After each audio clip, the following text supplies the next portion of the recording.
A set of statements by the Azerbaijani and Turkish leaders on the deoccupation of Azerbaijan has appeared today.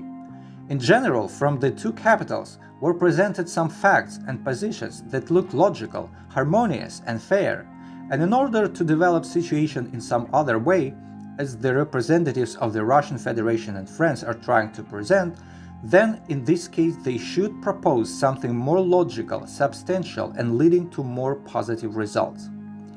In general, the situation in Azerbaijan is outrageously simple. The occupation of the territory of Azerbaijan by Armenian troops is recorded in several UN documents, and no one doubts the ownership of these lands. And if so, then according to the fundamental principles of the current world order, the occupier must leave foreign territory and the world community must make every effort to achieve this goal.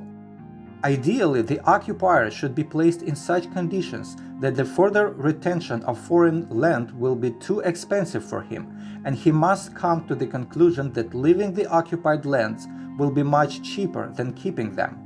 This is precisely what the world community, and first of all the countries that are now advocating for a ceasefire, should ensure. But as you can see, there are those countries, and especially Russia, that do everything possible to make Armenia feel as comfortable as possible in the occupied territory. It is enough to say that almost all weapons and all equipment, as well as ammunition, are Russian-made. Officially, all this was imported to Armenia, but in fact it was originally supplied for the military group in the occupied part of Azerbaijan. Nagorno Karabakh itself could not have suddenly found 440 tanks, dozens of air defense systems and other weapons in its storages. Moreover, Armenia also does not produce a single name of these products, which means that they are all supplied from Russia. If Russia did not want war there, it would simply stop supplying all this iron there, and the issue would have been solved 15-20 years ago, and there would have been not a ceasefire discussion, but peace.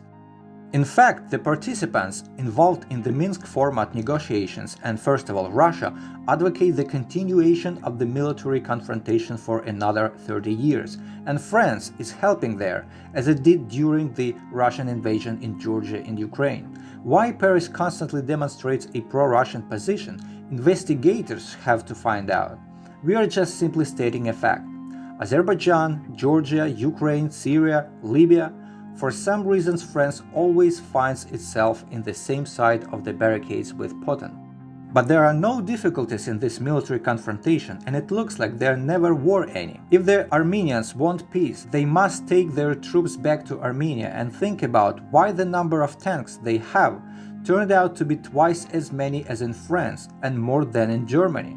But where is Germany with France? Where is Armenia? It's just no one counted how many of tanks per capita there are in Armenia. If someone would have bothered himself to do this and compare the indicators with the richest countries, he would immediately understand who should be pressured in this situation, who is the aggressor and who has the keys to a world without shooting and bloodshed. But surprisingly, the peacekeepers are putting pressure only on Azerbaijan. It would still be possible to talk about peace if France clearly expressed an appeal that Baku should stop the fire on the Armenians, and Armenians in turn should collect their equipment, military, and get back to their territory. But there is no such appeal.